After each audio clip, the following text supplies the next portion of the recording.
आदाब दोस्तों, हाजिर हूँ एक और सवाल के साथ। ज़रा इस सवाल को आप लोग देखिएगा।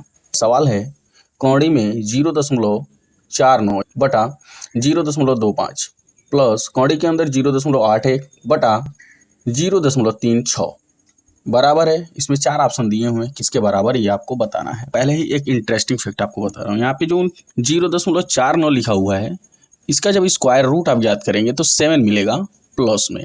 ठीक है, अब ये कैसे होगा? अब ये जो कौड़ी के अंदर नंबर लिखे हुए हैं, ये किसी एक नंबर के 2 बार मल्टीप्लाई करने से प्राप्त होते हैं। अब जैसे 0.7 है, उसमें 0.7 का आप गुणा करेंगे तो 7 7 49। दशमलव के दाहिने तरफ एक अंक यहाँ है, दशमलव के दाहिने तरफ एक अंक यहाँ है, तो दाहिने से गिन के 1 और 2 अंक के बाद यहाँ दशमलव लगा देंगे तो आपको 49 प्राप्त होगा। यानी इसका वर्गमूल कितना हुआ? 0.7।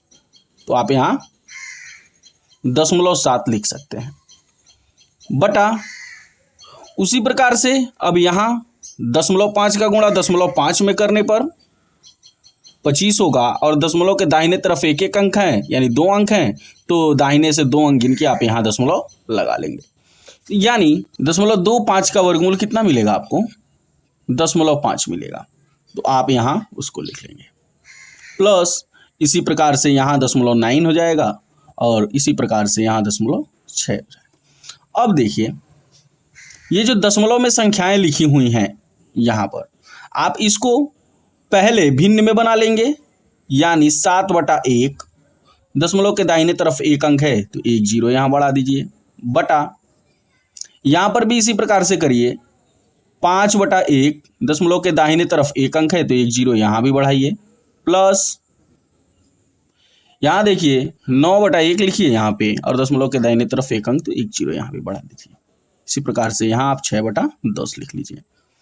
अब आगे बढ़ते हैं तो हम देखते हैं यहाँ कि एक भिन्न का बटा भिन्न है, देख रहे हैं ना।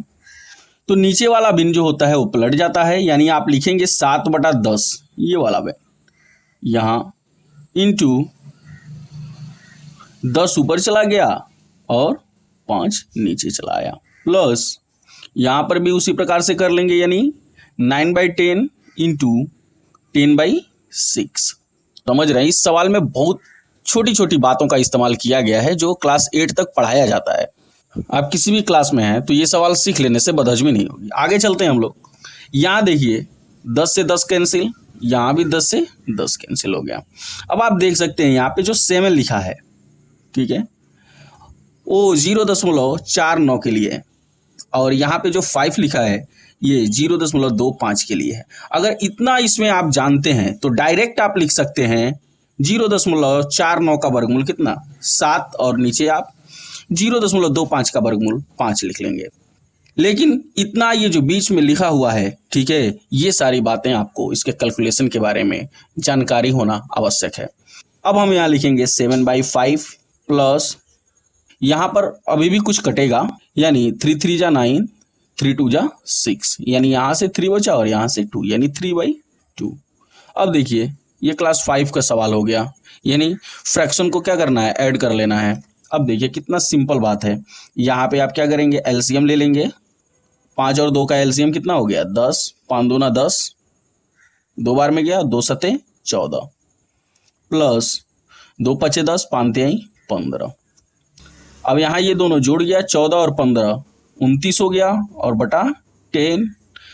इसको संयुक्त भिन्न में हम बदल कर लिख लेंगे तो ये मिलेगा हमको 2 सही 9/10, ठीक है, यानी 10 दूना 20 और 9 29/10।